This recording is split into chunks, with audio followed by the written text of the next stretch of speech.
Assalamualaikum warahmatullahi wabarakatuh. Sugeng dalu pinaringan berkah. Alhamdulillahirabbil alamin. Teman-teman, kita ketemu lagi di channel YouTube Ridwan Jogja. Ini kita rekam di malam setelah tarawih ya, di bulan Ramadan.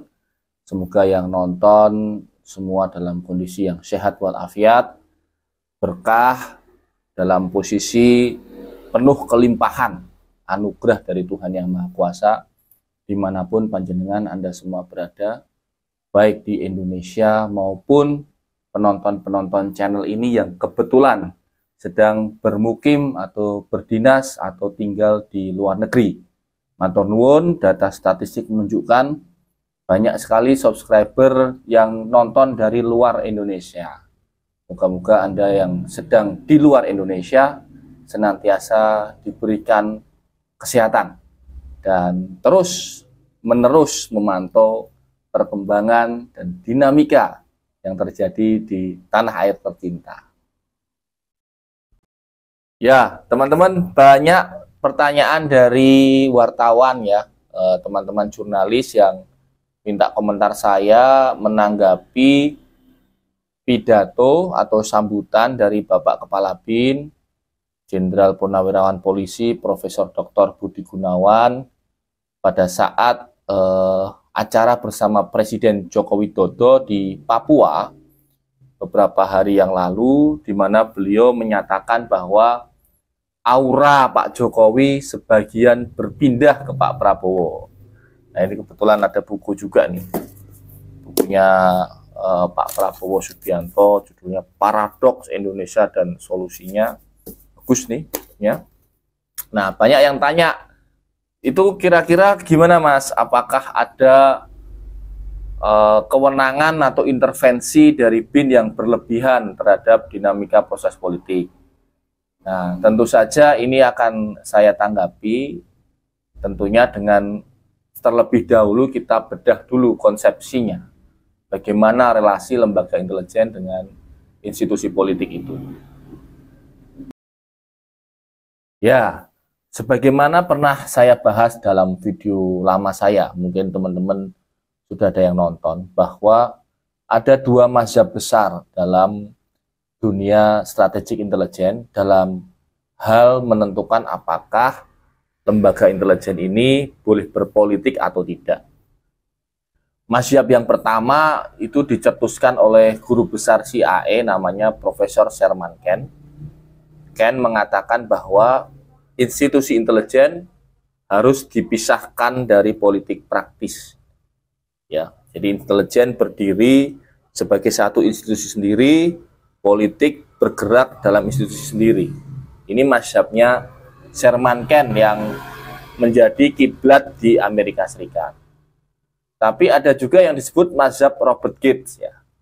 Mazhab Robert Gates itu yang digunakan oleh MI6 dan MI5 di London, di Inggris, yang mengatakan bahwa tidak bisa memisahkan antara intelijen dengan politik. Karena penunjukan kepala intelijen adalah otoritas politik. Ya, sama seperti di Indonesia sebenarnya, penunjukan kepala BIN itu atas surat usulan presiden dan kemudian ada fit and proper test di DPR. Sehingga penunjukan kepala lembaga intelijen di Indonesia itu menggunakan proses politik. Dengan demikian tidak bisa dipisahkan antara institusi intelijen dengan dinamika politik. Nah, kalau kita sudah memahami dua mazhab ini, kita bisa melihat apakah pendapat dari Bapak Kepala BIN itu dalam tanda petik sesuai nggak dengan karakteristik intelijen di Indonesia. Nah, kalau ditanyakan ke saya menjawab itu suatu hal yang sangat normatif dan normal-normal saja. Wajar-wajar saja. Apalagi disampaikan tanpa teks dalam sebuah pidato yang seolah spontan sehingga tidak ditafsirkan macam-macam. Mungkin ada beberapa rekan-rekan lain yang di luar yang berkomentar bahwa wah, ini BIN mengarahkan pilihan, seolah-olah Kepala BIN mengarahkan pilihan kepada Pak Prabowo. Saya kira itu terlalu jauh ya. Karena terlalu jauh, karena begini. Pertama, kontestasinya belum dimulai, teman-teman. Jadi hari ini belum ada satupun partai politik atau gabungan partai politik yang secara resmi dan sah mengusulkan calon presiden 2024. Karena memang belum dibuka. Komisi Pemilihan Umum itu baru membuka pendaftarannya nanti Oktober, November, Desember. Periodenya itu masih lama. Sehingga yang sekarang masih dinamika yang ada di media maupun di media sosial itu adalah dinamika yang sangat-sangat bisa berubah. Sehingga ketika ada pendapat bahwa ini mengarahkan pilihan ke Pak Prabowo atau mendukung Pak Prabowo, saya kira terlalu buru-buru juga. Karena belum tentu juga Pak Prabowo akan dapat tiket. Atau bisa saja Pak Prabowo maju tidak sebagai capres, bisa saja cawapres misalnya. Jadi kalau ada pendapat dari teman-teman di luar yang mengatakan, wah ini berlebihan, ini bin berpolitik, saya kira justru pendapat itu yang berlebihan.